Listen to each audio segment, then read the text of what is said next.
I am Madison Timmons. I'm Chris Susi. And we're paranormal specialists who live in the most haunted city on earth, Savannah, Georgia. Every day is Halloween in our line of work, so join us as we spin true tales of haunts, murders, and disturbing Savannah history.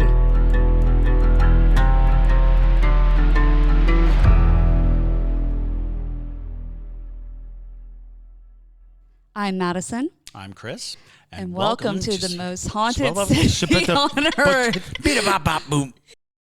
Well, hello and welcome back to another episode of the most haunted city on earth. My name is Madison Timmons. I'm Chris Susi. And we are back with Michael Molina. You might recognize him in a different hat. Yes, hola, it's me again. Now I have this legendary hat. Oh. It's sexy. It is. Gorin Bros. Yes. Yeah, I love the little long neck monster, you know? You mean Nessie? Yes. Yes. The Long Ness Monster. The Long Ness Monster. Not Loch Ness. Long neck. Long neck. He's got a long neck. Yes. Well, yes, we got it. We're right there with you. But we are going to be talking about sleep paralysis because, you know, Michael is here. So we were like, might as well just have you talk about it while you're here. So I'm back. Yes. I'm back. So hopefully you liked him the first time. I hope you did. And if you didn't, I will cry. Don't tell him. Yeah, don't tell me. Just tell me I'm pretty and that you love my hat. Yes. Just do that and that's it. Absolutely. So, Michael, tell us about your trauma. It all started the day I was born. What would you like to know? Okay, so kind of run us through what happens with your particular sleep paralysis. All right. I feel like it has evolved, and I don't really know how to explain it without going into detail. So when I was younger, I probably started experiencing this when I was 6, maybe 5 or 6, and I remember this one specific time where so I was sleeping on my bed. It was the middle of the afternoon, and I remember I was playing The Lion King. I was watching The Lion King on TV, and I remember I was watching it. I'm guessing I fell asleep because I was watching it. One moment I was watching it from my bed, and the next moment I was watching it from the ceiling. Oh. And I remember specifically that I moved and I saw myself laying on my bed from the ceiling, looking down at myself moving. But then I saw myself from the bed. I looked up and I saw myself in the ceiling. So it's like a double thing. Right. It was so weird. And I know it sounds crazy, but it was right. Yeah. But it was insane. It was so intense. It was like this out of body experience thing, which is why Insidious captures that so well. And that happened, and it evolved from that to what I now call I'm just in bed, one point of view kind of thing. I just see myself from my body. There's been times where I can actually realize that I'm outside my body and see myself from outside of my body, but usually I'm just in bed and there is just things around me, like all these shadow things, all these weird things going on. So it has evolved with time. Sure. So, yeah, I know it's a lot. But. No. I mean, honestly, we are not the people to say your experience. We're never going to be like, yeah, sure. That's far-fetched. But what's interesting is there's an added element to your sleep paralysis that is not generally common, which is the astral projection concept, which kind of focuses closely, not to freak you out or anything, with demonic possession. Oh. Where's JT? JT! Yes. Demon! I'm a demon! No, yes. It's just... Where? It's Michael. It's me. I'm the gay demon, though. The construct and concept of astral projection leaving your body susceptible for demonic assault is a common belief. Is like if you leave the shell, then it's like a car with the keys in, right? You know, and so spirits are going to come by and be like, "Oh, nice car," and jump in and try to take it for a ride. So that's a really interesting notion of you being able to see your body, because that is a common thing with people who die, have near-death experiences. That very specific thing, being on the ceiling looking down. You hear that a lot when people are going through near-death experiences. They talk about, being over like the surgery table or being over these things. So, I'm really fascinated by the fact that was an introduction to that sleep paralysis world was an out-of-body experience. Yes. So. Sorry. I was going to say, so what is also interesting is that you are technically a twin.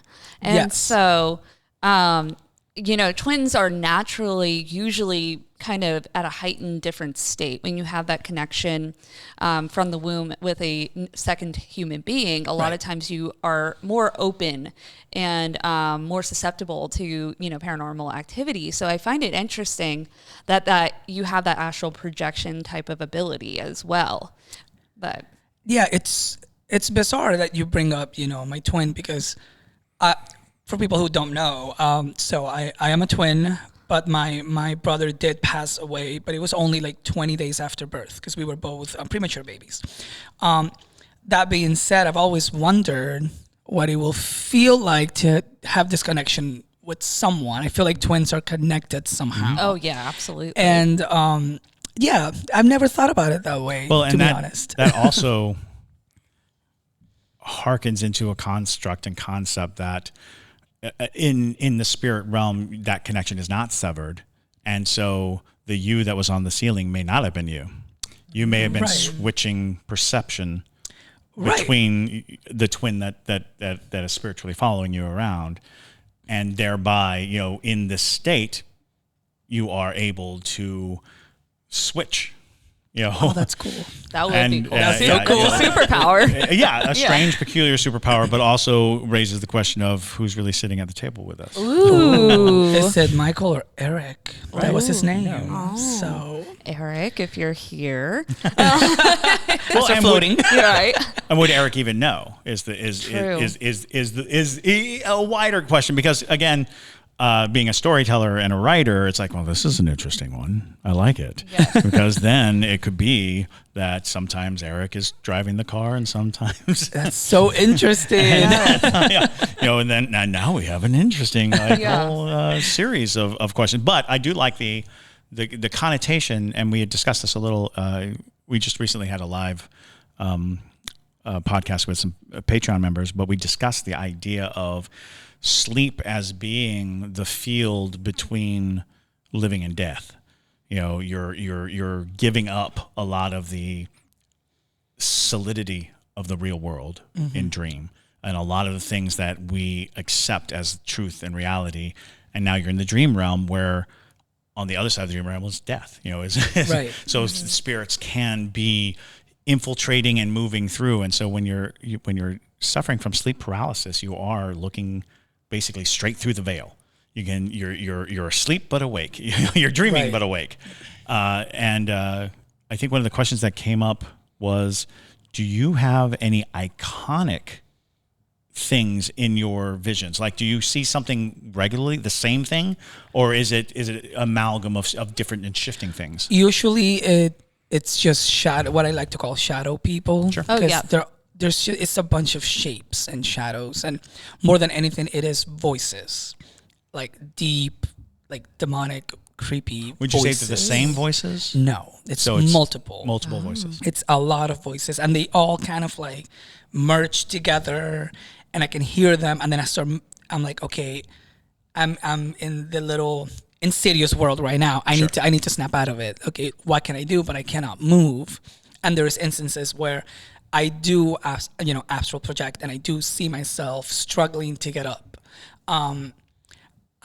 The times that I have come close to myself, I can't really touch and like reach out to me or like touch me because there's like shadow things blocking me from, I guess, going back into my body. Yeah. So whenever I wake up from this, it has to be the real me who wakes up. It's never the opposite way. It's never the abstract me waking the real me up, it's usually I have to wake up in order to come back in. Gotcha. Otherwise, I just get lost and everything goes dark, and it's this whole thing where, and the weirdest thing is, I remember this because it's happened a few times, but I feel one of the very first times that it happened, I had the TV on, and I know when it's gonna happen. Like before I go to sleep, I have a feeling that it's gonna happen. And I was watching Chelsea Lately that night because I love Chelsea Lately, and I fell asleep while watching it, and then I could hear it from my sleeping body, so my real self. My eyes were closed, and I could hear Chelsea talking. But then from my abstract self, I was watching the TV, and I could see it from my abstract self and hear it from my sleeping self. Wow. Interesting. It's so weird. That is super weird. Right. And I remember this happened in high school, and my best friend at the time, she was like, you might need some meds. You're crazy. And she's not my best friend anymore for a lot of reasons. Yeah. Yeah, she was like, do you think this is some kind of, mental disorder or something like that? Mm-hmm. Just because it was so bizarre. I'm like, no, I've experienced this. And then I remember maybe a year later or so, Insidious came out, and everything just clicked. I'm like, okay, there's more people like me out there. Like, this is not just me going insane. Yeah. Well, and it's interesting because for those of you who haven't seen Insidious, spoilers, it is about when you're young, having the ability to explore, and they called it the further. Yeah. Yes. To explore basically the realm of the veil, going into the realm of whatever's left behind, and being able to just travel and view and see and watch from this extended version, which is more of that astral projection, more of that out-of-body experience things, and of course, leaving your body very vulnerable to assault and attack, and it becomes a beacon, a body without someone at the steering wheel, that it lights up. It lights up. It's a bright light in the dark, and these shadow figures, these multiple voices, all of that are the parasites, the parasitics, the spirits that seek life above all other things. They want to be alive again, and the easiest way to do that is to keep the driver from the car, to get in and to maintain control. So it's fascinating because we are now out of sleep paralysis a good deal. While I think you were having all of the classic notions of sleep paralysis, we are talking about astral projection.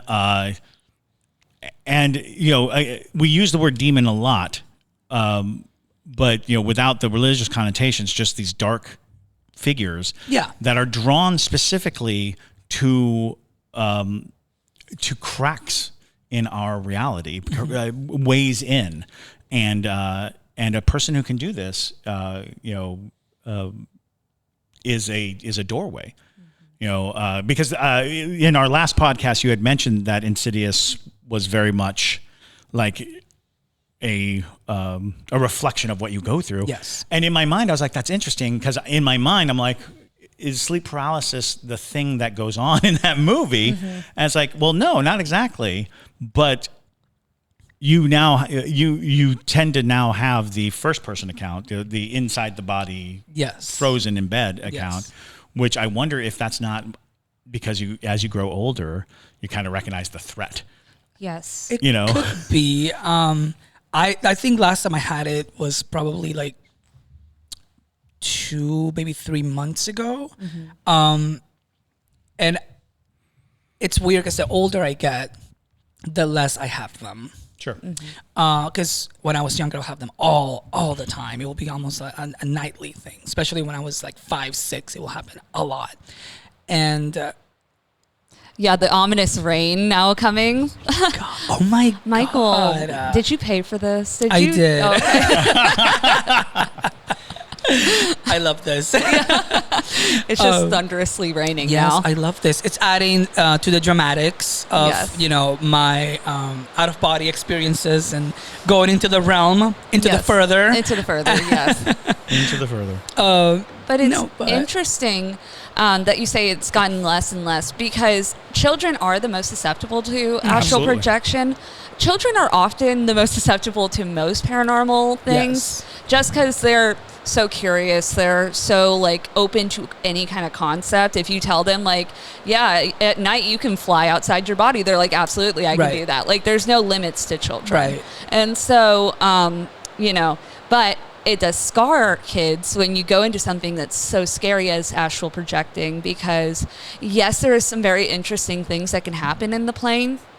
But from other people who have talked about, astral projection, most of them explain it the same way you're saying, where it's very dark and it's just these shadowy creatures that are there, and it's frightening, and there's such dark patches. And especially when you were a child, children are the brightest light of all of them. So of course they're going to want to get to you out of everybody. Right. Did you ever wake up from those episodes with bruises or scratches on you? Because that's... Not that I know of.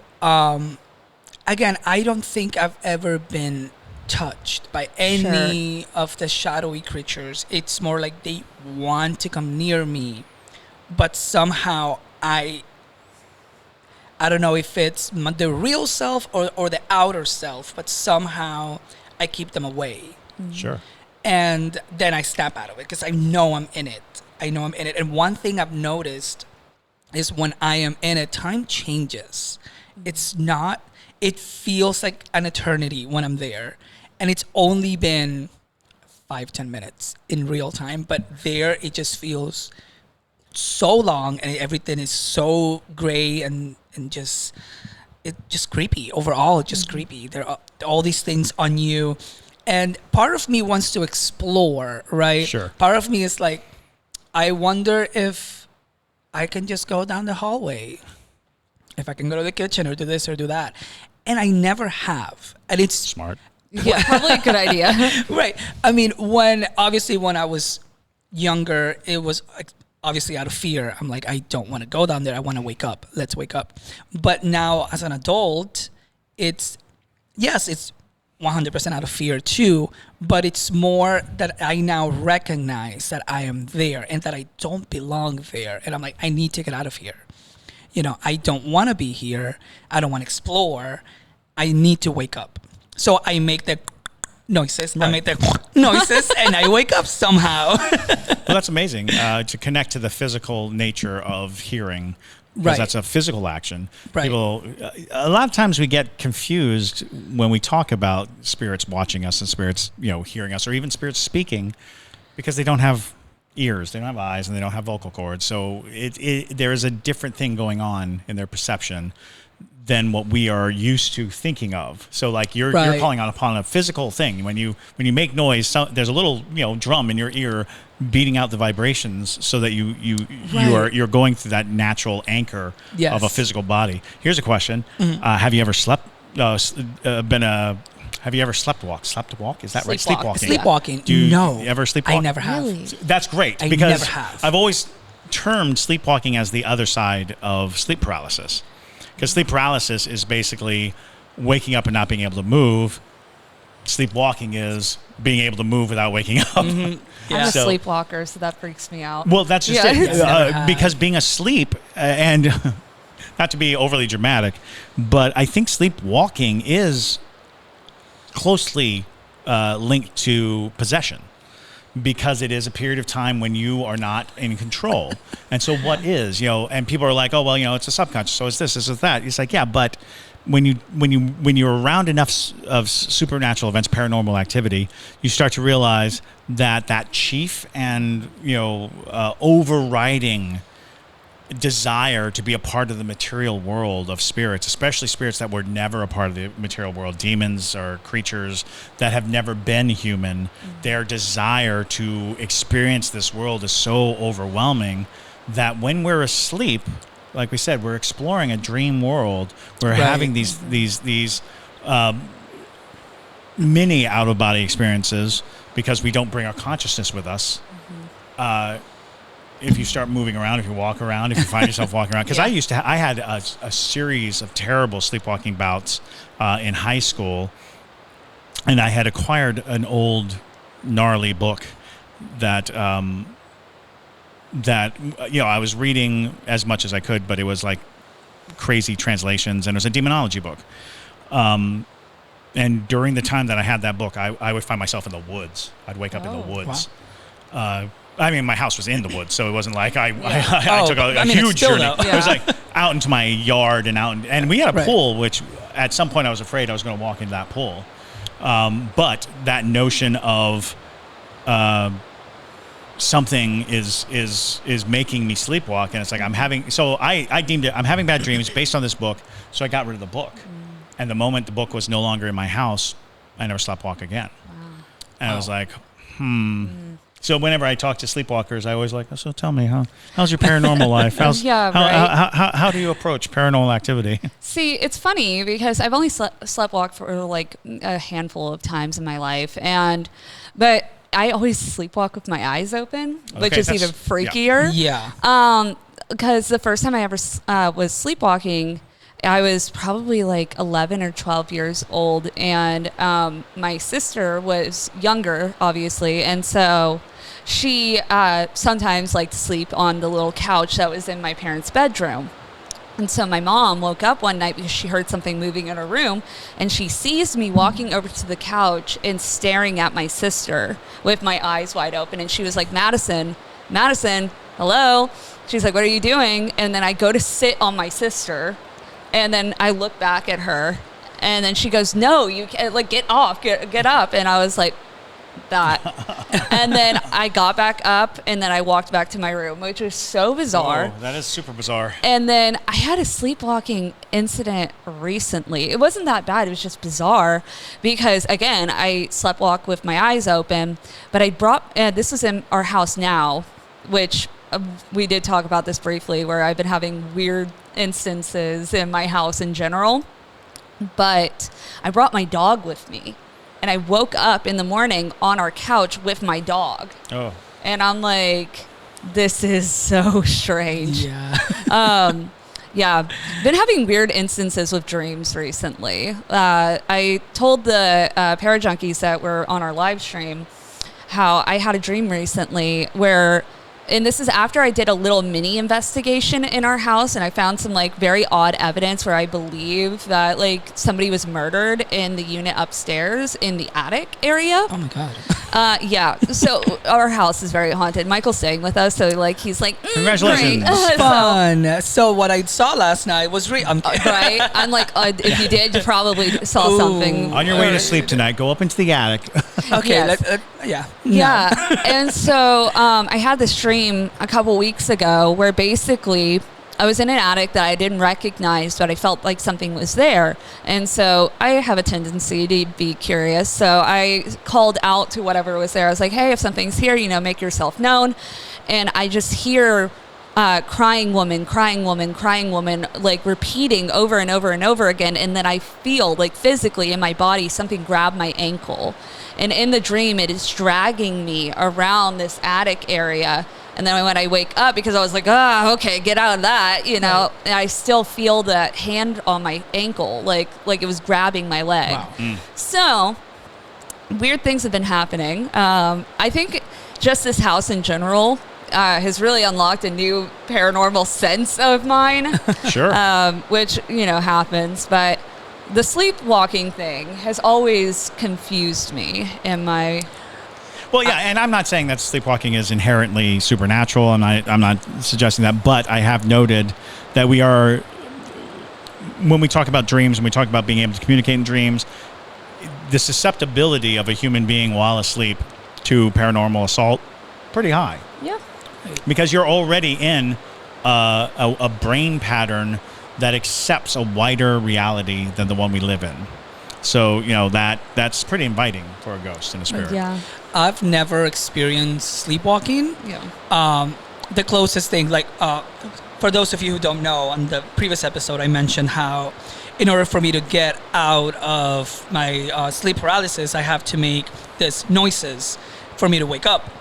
And that will be the closest thing I have ever experienced to sleepwalking in a way, because I'm making noise while sleeping, so it's sleep noises, I guess. Yeah. But funnily enough, my grandmother, my abuela, she sleepwalks. Oh. A lot. Interesting. A lot. And she would not only sleepwalk, she will like physically assault you when she was sleeping. She will walk with her eyes open. She will slap you. She slapped me a couple of times. Sometimes I wonder, were you really sleeping though? No, but really, this one specific time, oh my God, I'll never forget it. She, so back in Venezuela, I shared my room with my grandmother. So I would sleep with her on the same bed. And she woke up screaming, and I'm just like, okay, she's screaming again. Moving on. But then she'd crawl from one side of the bed to the other. So she's in this end, and I'm here. She crawled to this end of the bed, to the corner, and she was just staring at me. And I remember we had an AC on the wall, and the light of the AC was hitting her in the face, because everything else was pitch black except that one little light. And her eyes were hazel. They are hazel. She's alive. Hola, abuela. Her eyes are hazel, and she literally looked like the Exorcist. It was so creepy. It was like, what is she doing? This one time, though, she woke up because she was being robbed, right? And she started running all over the house. Like, she ran, came back in the room, and started hitting and punching the closet door. Because he was taking her purse away from her. Abuela, no. And the closet door, it literally snapped, and it fell on her foot, on her big toe, and it broke her toe. And she was screaming and crying, right? Because I'm guessing that woke her up. Sure. Right. But I didn't believe her. I thought she was having a moment. And I'm like, oh my God, abuela, go to sleep. Like, déjame dormir. Like, please go to sleep. And she's crying and crying. And I'm like, she's having a moment. Like, and I remember my aunt comes from the other room. She comes into the room and she's like, what's going on? Like, is she okay? And I'm like, she's fine. She's fine. She's literally just having a moment. Like, she's just beat up the she's just sleepwalking. Yeah. And then the following day, we had to take her to the hospital. Oh, poor thing. Because her toe broke. So it's funny to me how she sleepwalks, but then I'm able to do this astral projection thing. Sure. So I am guessing. Oh, it's generational. Generational thing. Absolutely. Yeah. And that's fascinating. Which I never really thought of until now. I'm like, interesting. Yeah. Things like that get passed down through family members all the time. Usually if somebody has some type of abilities in the family, somebody else has abilities and they're just not saying it. So it's like, and it's especially with grandmothers, I find. Like the matriarch of the family, usually, they got something going on. It's just, yeah, it's absolutely super common. But poor abuela, she I feel so sorry for her. She's fine. She's doing my great. God. She's doing great. He's like, don't worry about her. She's fine. That was like 20 years ago. Okay. Yeah. She's fine now. She beat the closet door. That closet door stole her purse. Don't steal her purse, because she will take you out. At the cost of her own toe, she will take you down. Yeah. At the end of the day, she's Latina, and you don't mess with a Latina. So, I mean, that's fascinating too. The concept of how determined people's sleepwalking can become. And people do think oftentimes that sleepwalkers are walking with their eyes closed. Mostly they're open-eyed, because there's enough notion in a sleepwalker's ability to move around to know, I need to see. Yeah. You're just not accessing that conscious brain. And I've seen sleepwalkers who inhabit entirely different personas when they are sleepwalking, and that is really bizarre, because it's like, where is that coming from? How are you doing that? You know, is this the subconscious, you know, manifestation, or is there something else in charge there? Because that's very odd. Because it's one thing to have, like, you know, thinking that someone stole your purse and chasing them through the house. It's another thing if you show up and you're, you know, a sailor, and it's like, you know, we're going down, raise the sails, move. You're like, what is happening? What is going on? Oh, they have a completely different name. Or answer to different names, or announce themselves. In different ways. Yeah. On a totally different side note to that, you should watch The Visit. The Visit. Have you seen that? No. Oh my gosh, it's all about like it's creepy. It's creepy, super creepy. It's kind of got that same vibe of like this grandma that like does really weird things at night, and it's super horrifying. I think you might enjoy it. I'll definitely enjoy it. you should watch it because when you're saying that, it really reminded me of that movie, because it's like these two kids that come to stay with their grandparents and whatnot, but grandma goes crazy. So. Definitely fun. Yeah. Yeah. It's a cheery holiday movie. Yes, gather around. Yeah. Gather around and watch The Visit. It's a nice, wholesome family movie. You know, but you know, it's always interesting to hear like how it can be passed down, these like kind of gifts of sort. Although astral projection is questionable if it's a gift, you know, for some people. Well, it's a gift if you can do it on command. It's not a gift if you're just tossed out of your body at random. Right. Yes. Right. Just like yeeted out, and so it's like. and sometimes I wish that I could just do it on command. Sure. But I'm glad that now I'm, I guess, strong enough to snap out of there. Yeah, I think that's amazing. Yes. Right. Because a lot of people never get to that point. Mm-hmm. Right, because it is scary. It's not a nice place to be in. And, you know, I've learned my little tricks to get out of there. Mm-hmm. So... Well, and it's interesting to have you talk about it too, because astral projection in like the past 5 years has been so romanticized. Like people are like, oh, it's so interesting to like have these out of body experiences. This is how you learn to astral project. This is how you do this. This is how you do this. And the voices of the people who have actually done it, like, and have seen how scary it can be in the plane, they try to be like, no, you don't want to do that. And one of the interesting things though is, because there's a path to enlightenment that at a certain stage you're astral projecting at will and you're doing these things, but the journey itself involves fortifying yourself, and it takes a lifetime of discipline and of practice and of peaceful notion. So and of course there are shortcuts. Of course there are ways to put yourself into that state, but when you hear the stories of people who have made that ascension through meditation, and they do the out-of-body experience, it's romanticized, but it is through a process of reinforcing what you're going to do when you're there, which is find peace, which is, and so they always talk about being in a place of light, and it's like, that's great, but if you just jump out of your body, you're probably going to be in the swamp. You're probably going to be right there in the dark with the shadows, because that's where we exist. We are trudging along. We are not monks. We're not living. We're not living on top of mountains. Dedicating our life to peaceful thoughts. We are inundated with all kinds of things, and we are very tasty morsels to the spirits that are all around us. Mm-hmm. Well, and there's so many parasitic spirits, I should say, that are out there just looking for opportunity. And it's like, if you don't know what you're doing, it's dangerous. And that's what the problem is because the voices of those who are like, hey, don't do that. Like, if you don't know what you're doing, like, don't like just immediately decide like one night, I'm like, I'm going to astral project. It's like, don't do that. And so, like, have you ever heard of people who've had adverse effects to Ambien? Yes. So Ambien is a fascinating pill because apparently there are conditions in which when you take Ambien, if you don't go to sleep, you still enter the dream state.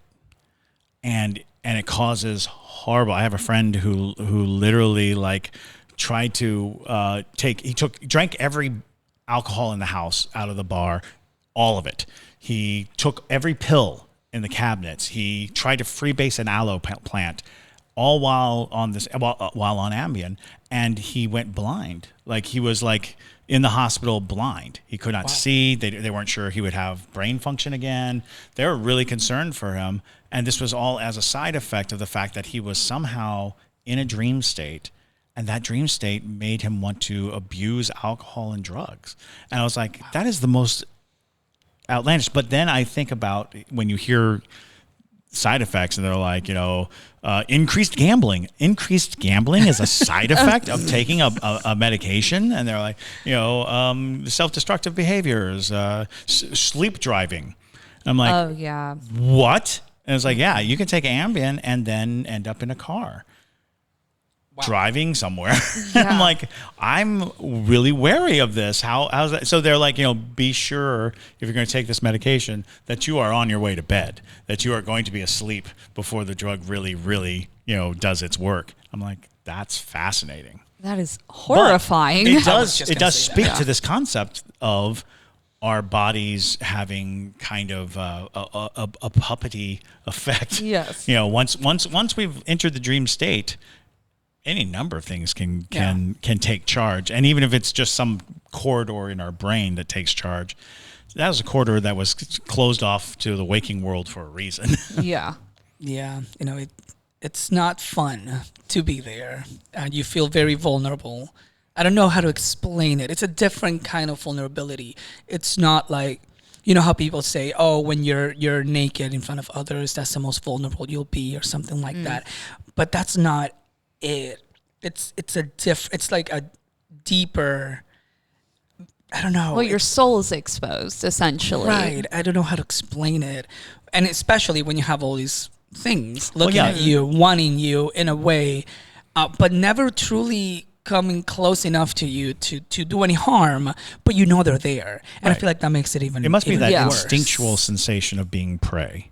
There's an instinctual sensation to something hunting you or something, and we don't really get to feel that as humans because we are rarely in that. And even when predatory people are after us, we still have a lot of our logic to help us, guide us. But to be in full notion, like if you've ever been in front of a really scary, like wild animal, like a big dog or a big cat, and you're like suddenly realizing, well, there's nothing. There's no talking my way out of this. There's no, there is no, because even being naked in front of a crowd, you can conceivably talk your way but grizzly bear comes around the corner. What piece of you do you offer the grizzly bear to not eat you? Right. And it's also, I feel like it also has to do with the unknown. Yes. I'm in this other realm in a way that I don't know what it's made out of. I know nothing. I don't know my surroundings. I don't know anything. And that adds to the whole idea of like, I don't belong here. And that's why I need to get out of there. It's like, wake up. Yeah. Pig snorts. There you go. Brilliant. Just do pig snorts.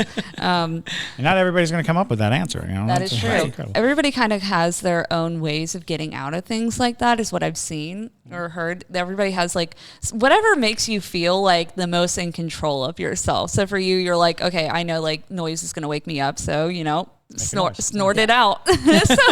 Click or snort. Yes. But then there's other people that are like, my conviction comes through my faith. So it's like, although if they're calling out, they are also engaging that physical, if they're calling out verbally, they can hear it and acknowledge the difference between that dream state of helplessness and trapped to the physical state of I'm in a physical place. I have, I can kickstart the engine, because a lot of people will explain it. When you go to sleep, there's a piece of your brain that gets flicked off so that you don't move around in your sleep, acting out your dreams. There's times when you wake up and that switch doesn't get turned back on, so your body is still, technically asleep, still knocked out. And that's the opposite of sleepwalking. That switch doesn't get turned, doesn't get flicked off, and so you have the ability to move and interact as if you were awake, but you're dreaming. So, being able to wake yourself up, anything that would wake yourself up. Right. And that's the tricky thing of sleepwalking, I think, is because in your dream state, as you're moving around, you are adapting to the stimulus that's coming at you. Luckily, when you're in sleep paralysis, the stimulus is so, because you can't move, is so fixated that you can, make a noise or try to shake yourself out of it. And there's been a lot of studies done on people who, experience sleep paralysis. They call them sleep studies, and they put all these little, I don't know, how do you call those? They're like, yes, they put it all over your body and all over your head, and they monitor everything. And everyone has a different experience, but they have noticed that there is a specific part of the brain that lights up when they're in this state, in this realm, and they can't really explain it. As of now, there's no explanation for this. Wow. The brain is so mysterious. Right. A lot of, doctors and scientists, what they say is, technically you're in the state of, you are dreaming but not fully asleep, so you are still a little bit awake, and that's why you're hallucinating and you're seeing all these things in front of you. But that's the only thing they say. That's all they have to offer, right? There is nothing else. That it's like everyone experiences this differently, but at the end of the day, they either cannot move at all and they see things, or they astral project like I do. It's this whole weird phenomenon that I dived into because I never knew that was a thing. I thought that I was the only one. Yeah. I thought if I told people this, they're going to think I'm crazy. So, it's great. It is. It sounds like a grand old time, I'm sure. It's great. It's fantastic. Try Everybody should try it. Yeah. Call me and try it. Yeah.